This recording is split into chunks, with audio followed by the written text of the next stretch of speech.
How come you didn't respond to my message? My mom. She must have just deleted it before I even saw it.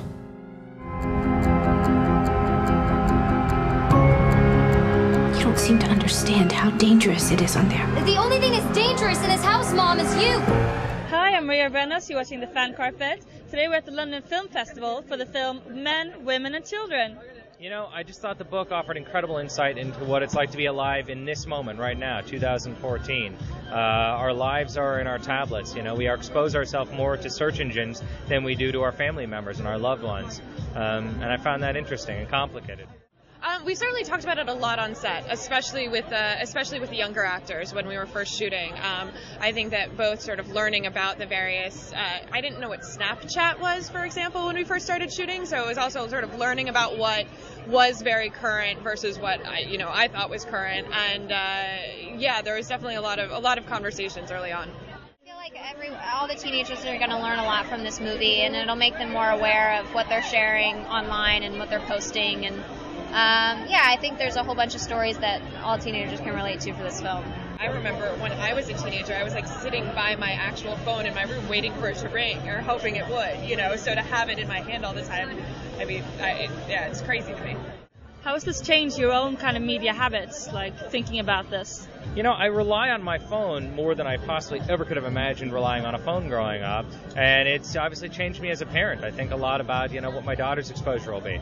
It's made me more aware of like, okay, I should probably put my phone down now, or not post as much, or not scroll through Instagram as much. Yeah. It seems like some of the critics and the audience really get it and are really emotional, and some people don't. Like, what do you think this debate kind of means for the film? I don't know. I think it's a little tricky because I think some of the critics are really going after it as far as what they think the message is, and I think that we're not. I mean, I didn't set out to give a message, and I think that Jason and our entire team did such a beautiful job of making this a really beautiful film, and I think some of the critics may be losing sight of that and sort of wanting to talk about the bigger questions, which is great, I mean, it's great to talk about the big ideas too, so, I think hopefully it just means there's a lot to unpack. That's my hope. I have adapted 4 books now, and it's always been a pleasure to get to know the author. Each time I've sent them my script and gotten their notes and make adjustments from there.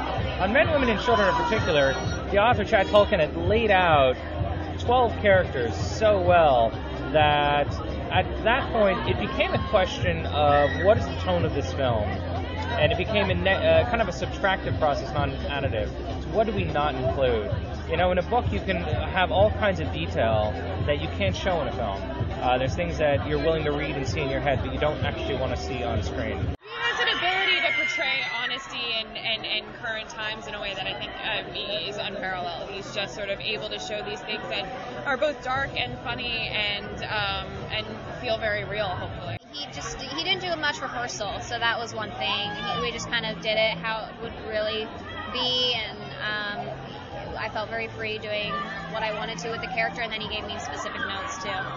Is there a scene that really gets you in this film? I think the scene where the kids are talking to the parents about 9/11 has always really gotten me, because I find that to be a very interesting generational thing and something that is very specific. But I also just think that the breakfast scene in the end is still the one that always gets me, because I think that Adam and Rosemary are so phenomenal in it, and it's just something that I find to be a scene I've never seen before.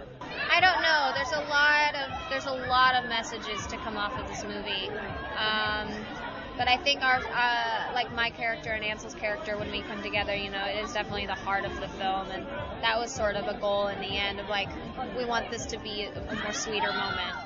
And what's it like to be at the London Film Festival with this film? It's a thrill. It's an absolute thrill. I love this city, and being here like this is, I feel very, very spoiled.